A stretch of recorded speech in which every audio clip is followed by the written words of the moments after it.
obviously Seth goes down, and then what's going through your mind, and then first play, I mean, same day as Ryan, can you believe it when you hit Rock and he takes off 85 yards down the field? What are the emotions in that moment? Honestly, when Seth first went down, I was that's my boy, so I was kind of concerned about, is he good? Is he going to be all right? I knew I was up.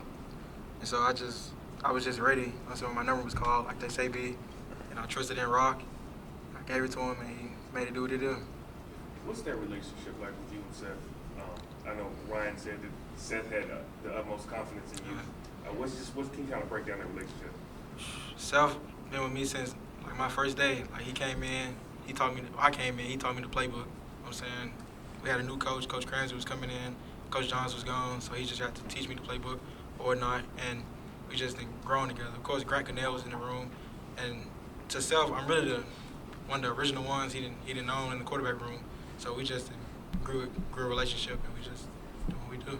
Can you take us through that play, just when you're reading it, you decide to pull it and throw it? I said I was going to throw it anyway. No, I was just playing. So the boundary safety, he came down, and I really thought Rock was going to convert, but the boundary corner backed off of him. And so once he sat it down like a stick route, I threw it to him. And once I seen him break the tackle, I said, Rock, a 23-mile-per-hour guy, he hit the sideline doing a dash, and I was right behind him, probably going 21. Oh, that's crazy. Rock.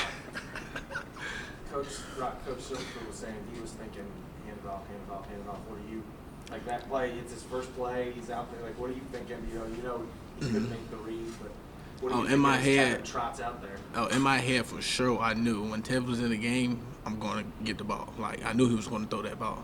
Because, at practice, like I said, we practice these type of moments. It's 100% he's going to throw it. Because we had that much trust in each other, and we worked together. So I knew he was going to throw that ball.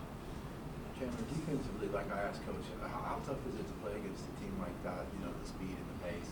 And then how were you guys able to kind of, adjust and hold them when the game was at the balance, hold them 5 times without scoring? A team being the third fastest team in the country, it's no true way to prepare for them, But every week's a different challenge for us. Like last week, we played a tempo team, so it's just how are we going to attack it, how are we going to do it, and just continue to do the same preparation, the same way to execute. And when in the beginning of the game, when it wasn't going our way, nobody batted an eye. We're all okay, next play, let's make the next play. The old play, the last play doesn't really matter. So in the fourth quarter, when we all just we're all here, we're all still together, let's make this next play, let's stay together, and let everything take care of itself. How gassed are you at the fourth quarter?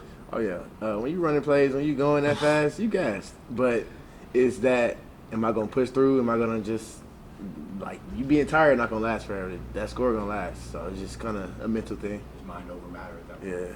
Rock, you and Devere combined for 301 yards. Early in the game, you guys Ain't no way. No. Let's see. Early in the game, you guys throw it all over the yard, a bunch of stuff outside the numbers. Did you get the sense early on that they didn't have anyone that could cover either one of you straight up? Oh, yes, sir. From the jump, we watched film, we knew, we just said, we're going to go out there and have fun, guys. We're going to have a ball. Everybody win your one-on-ones, get open, and do what you do. So we had that much trust in our offense to win our one-on-ones this week. So, yeah. Chandler, what changed in the fourth quarter? It seemed like defensively you guys kind of figured it out and got some more stops. I wouldn't say much change, really. We kind of switched up the scheme just a little bit, but it's really execution. It all comes down to execution at the end of the day, and everybody doing their job and everybody being where they're supposed to be. So we just kind of huddled up at the end and let's finish. Let's finish on. The last plays don't matter. So walk us through your interception and your teammate who got caught by a turf monster, man. I know you gave him a little grief on that. Walk us through those 2 plays, man. The interception with Tyron, and love Tyron. He cool, and he was locking the receiver up, and Sim got the interception, and we all lit. We all just having fun, and I don't even want to talk about the fumble, man. I played running back in high school, so I thought I was gonna crib it, but I kind of stumbled getting off the sideline. I kind of stumbled, feet clicked together, and it was wraps after that fail. Tevin, along those lines, I noticed you sprinted down the field on the touchdown throw. Didn't connect on the chest bump. Yeah, I did not. I was just so excited. I think I lost my voice. I was screaming. But it was a good feeling, though, for real. You know what I'm saying? Because the team actually did trust me in that situation. Mm-hmm. Third quarter, we was up by 3. That's still a ball game. Rock, before he got hurt, did you feel like that was maybe the best game you've seen Seth play? One of them, at least? Yeah. Before he got hurt, yeah, it's one of the best games I've seen him play. Yeah, he still wanted to go, but he couldn't. So yeah. When you caught that, when you got the ball from Tevin, and you turned around, did you immediately think, "Oh, I'm about to go score this"? Oh yeah, I was mad before they played because like Coach said, I had dropped the pass. So my mentality is next play, move on, just make another one. So when I caught that ball, I immediately know like I'm finna make him miss. I'm finna go score. So yeah. What's this for any of you?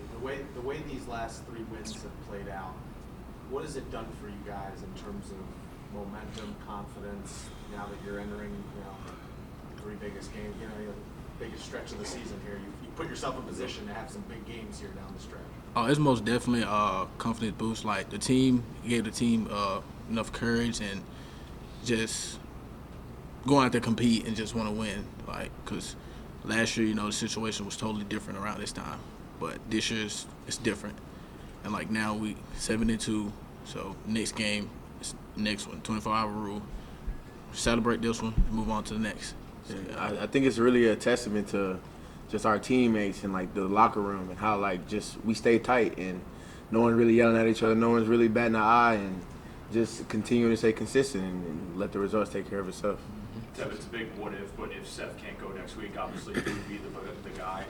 What is your mentality going into that potential opportunity, and how big was it to have that moment today with the 85-yard touchdown to give you a boost going into that?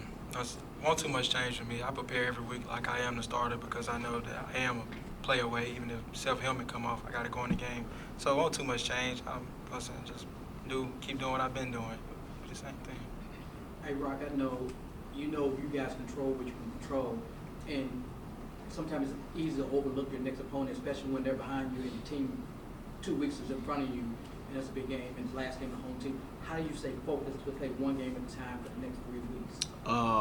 Just 1 week at a time, just practice and prep for that team and just know our assignments. So get ready to play against that team because you can't take no team light. Like, you can be beat by anybody. That's what I learned since I've been here. So, yeah. Chandler, what flipped in the fourth quarter for you guys? Not much, honestly. It's execution and really us staying together, and we were just able to make our plays happen, and everybody's doing their job at the end of the day. Chandler, can you talk about the impact of the crowd of homecoming week?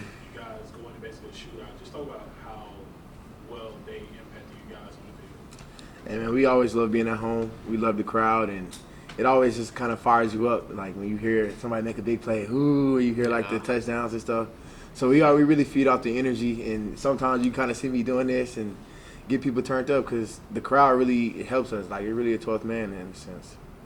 And Tevin, a special person by the name of Taylor couldn't make the game, but she was texting me during the game, up and down in jubilation for your first touchdown. Talk about how that feels, just making your folks proud, them seeing you, and you just very happy.